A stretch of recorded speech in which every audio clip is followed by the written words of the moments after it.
What should creationists think about feathered dinosaurs?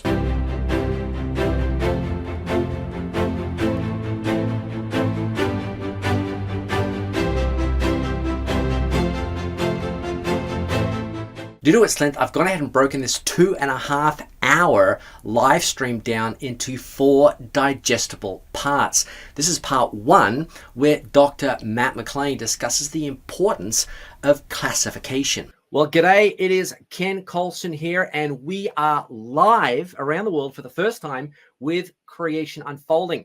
And today I've got guests, Dr. Marcus Ross and Dr. Matt McLain. They are trained paleontologists and young age creationists, and they're going to be talking to us today about feathered dinosaurs. So this presentation, they actually presented on this at the International Conference on Creationism just this year in July. And I wasn't there because I was at the ICC, but I was presenting somewhere else. And I said to them afterwards, well, I want to see it because everyone's telling me it was such a great presentation. But it turns out that it wasn't recorded. So I thought, well, how can I see it? And then how can other people see this fantastic presentation? And here we are today with this live session. So I want to welcome everybody, let you know that the comments are going to be on. So as we present, if you have comments, go ahead and put them up. And then we're going to break the session up into 4 parts. And after each part, there'll be a time where you will be able to ask questions. So let me bring both of our guests up onto the screen here right now. And let me formally introduce them. So g'day, Matt and Marcus. How you guys doing? So let me introduce our guests. First of all, so we've got Dr. Matt McLain. He is the interim dean of the School of Science, Math, Technology, and Health. He's the chair of the Department of Biological and Physical Sciences and the associate professor of biology and geology at the Masters University. He is a vertebrate paleontologist who works on dinosaurs, pterosaurs, and other extinct creatures as well. And Matt is president of the Creation Biology Society. He is married to Jessica, and they have 4 children, Alaric, Cody, Iris, and Soren. Now, just some other platforms. Matt is also involved in an organization called the Center for Thinking Biblically. And you can go there at thinkbiblically.org. And if you go there, there'll be other resources that you can look at that Matt has done. Also, he participates in the annual Creation Biology Society meeting, the annual Creation Geology Society meeting, and the annual Creation Theology Society meetings. So go online, do a Google search on those. He's also got resources on New Creation blog. So that's newcreation.blog. It's a new young age creationist resource. And he's got a book, a well pictured book, illustrated book on dinosaurs, hopefully coming out next year. And Dr. Marcus Ross, and CEO of Cornerstone Educational Supply. Now, he taught at Liberty University for 16 years, serving as professor of geology and director of the Center for Creation Studies.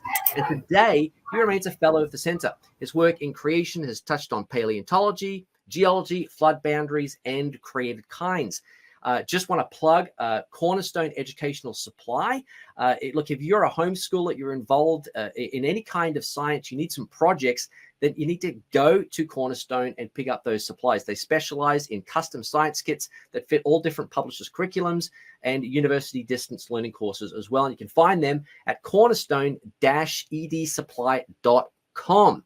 So, having introduced you guys, I just want to welcome you. I'm really excited about what we're going to be discussing today. So I think, Matt, you're up first. So should we just go ahead and kick it off here?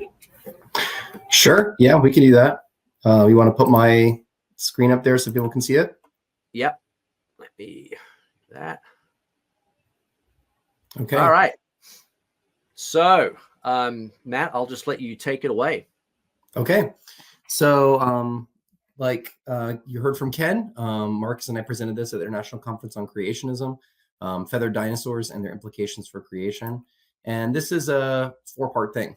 Okay, so we are going to be looking at dinosaur anatomy and identification, modern birds, feather types and fossil birds, dinosaurs with feather-like structures, and then finally research results and creation implications. So I'm just going to talk about topic number 1 right now. That's dinosaur anatomy and identification. Essentially, what is a dinosaur?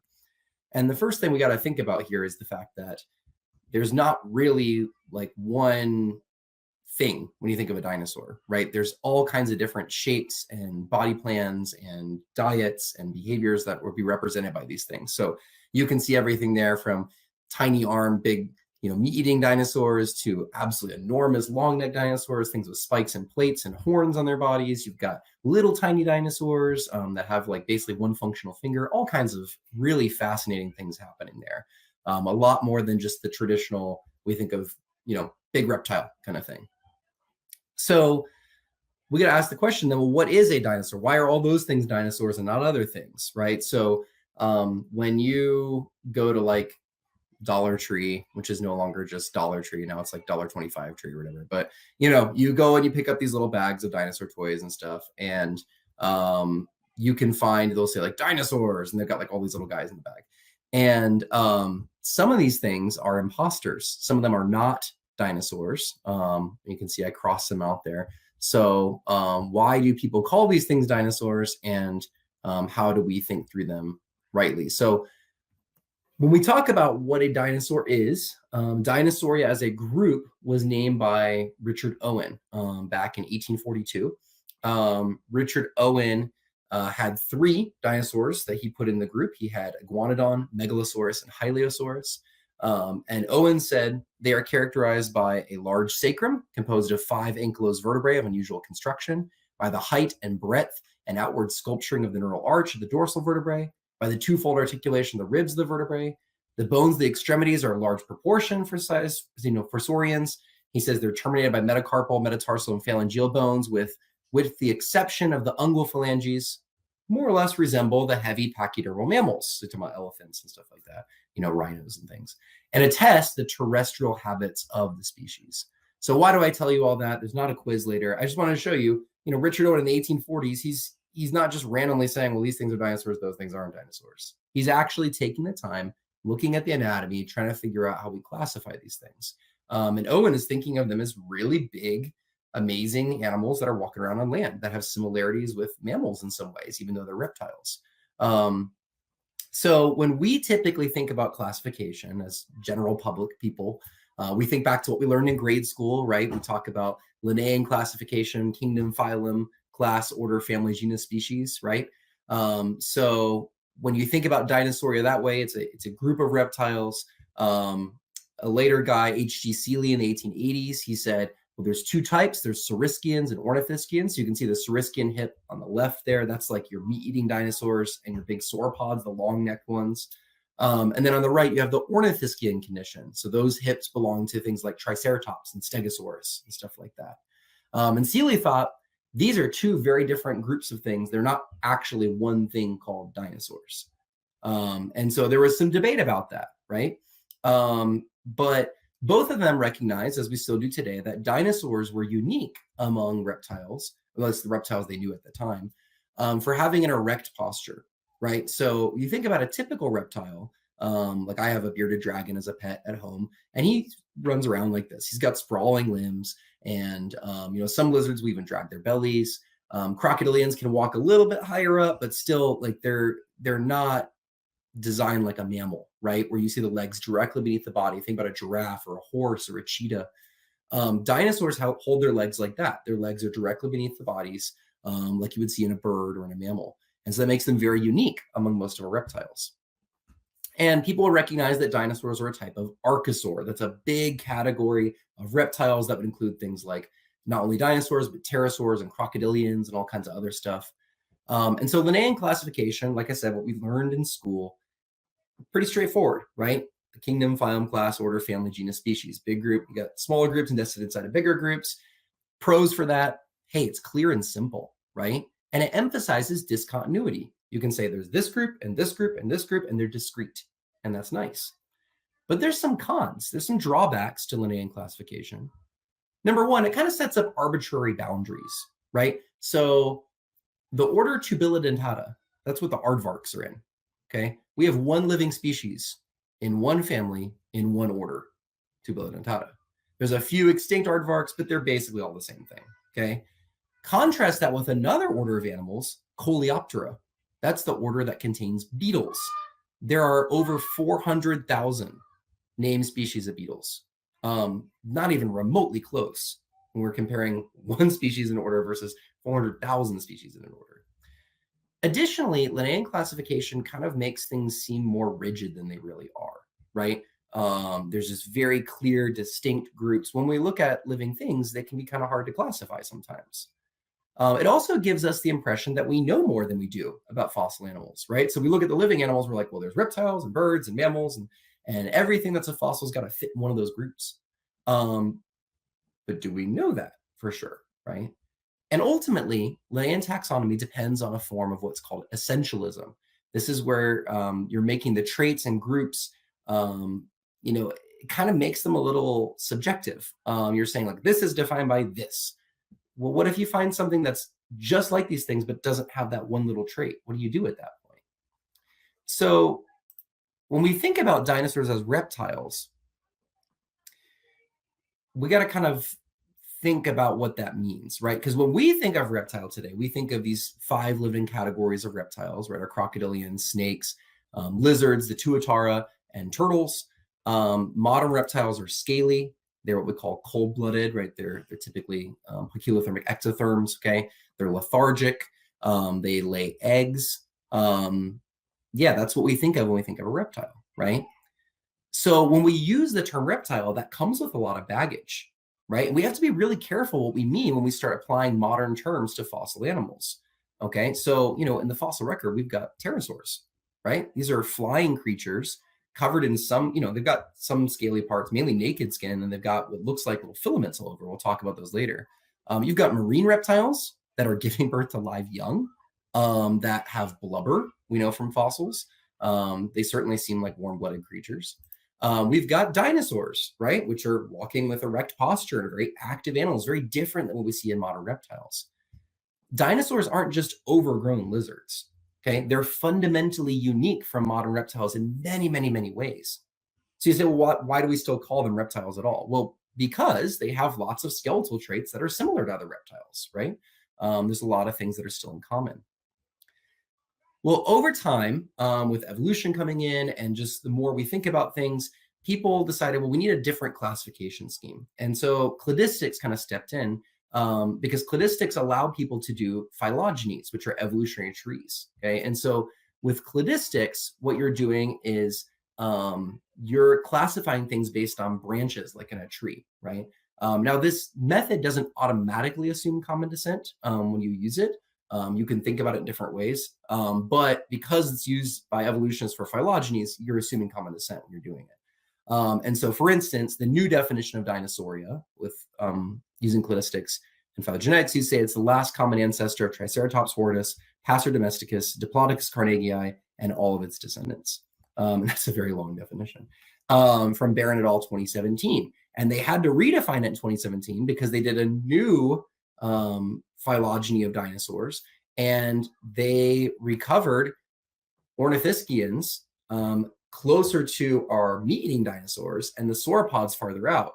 And the old definition didn't include Diplodocus in it. And so what that meant was suddenly things like Brontosaurus are no longer dinosaurs. And you're like, whoa, that's weird. That doesn't make any sense, right? So they had to redefine their terms. And that's an important thing. Whether you're using Linnaean classification or cladistics, you constantly have to update these things as you discover new things, right? Whether it's discovering new creatures or just discovering new things about the creatures you didn't know before. And with this kind of methodology, you name groups based on what's in there and what, if you think about it in terms of evolution, it's the most recent common ancestor and all of its descendants. And because they believe that birds evolved from dinosaurs, then birds are considered a type of dinosaur. And like I said, you can think of cladistics apart from evolution. You can just say this node and all the branches that follow it, in which case you'd also have birds listed as a type of dinosaur. Now, as creationists, obviously, we don't think that everything shares a common ancestor. There's not one evolutionary tree of life. And so we would say dinosaurs are made up of multiple created kinds. That would make sense given all the different shapes and things I showed you before. But it's important to remember that baraminology is not a taxonomic system. These are two very different things, actually. Baraminology is focused on what's in a created kind. Okay. So for instance, I've got some dinosaur baraminology right there on the right, but I'll show you one that we're familiar with. Here we've got horses, zebras, and donkeys, right? We would recognize these as members of the same created kind, as creationists. They also happen to be members of the same taxonomic group, Equus, the horse genus, okay? But all of these are also mammals. But mammal isn't a created kind. That's just a classification term, right? And they're also vertebrates. But once again, vertebrate isn't a created kind, right? There's multiple created kinds of vertebrates. It's a classification term we use to describe these things. So we have to be really careful that we're not confusing these two things. They are different systems we're thinking about there for different purposes. Okay, so now that we've kind of talked about classification and all this kind of stuff, what really is a dinosaur? Okay, so we can think about it this way. A dinosaur is an archosaurian reptile possessing a suite of traits, including things like a perforated acetabulum. That's a fancy way of saying their hip socket has a hole in it, right? So you think about your hip socket, you've got like this cup thing and the ball goes in there for the upper leg bone, right? The thigh bone, and it rotates in there, okay? Dinosaurs, their acetabulum, their hip socket, it's actually a hole. You can see through it.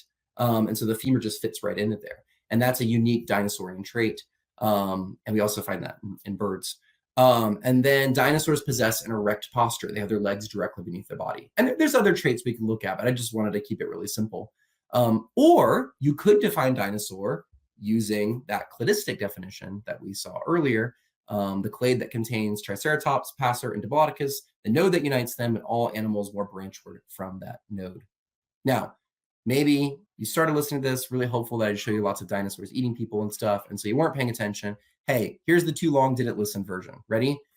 Dinosauria is a large, diverse group of reptiles possessing upright stances, varying drastically in diet, habit, and size. All kinds of different things. In fact, we think there's probably around 35 to 75 different created kinds of dinosaurs. There's a lot.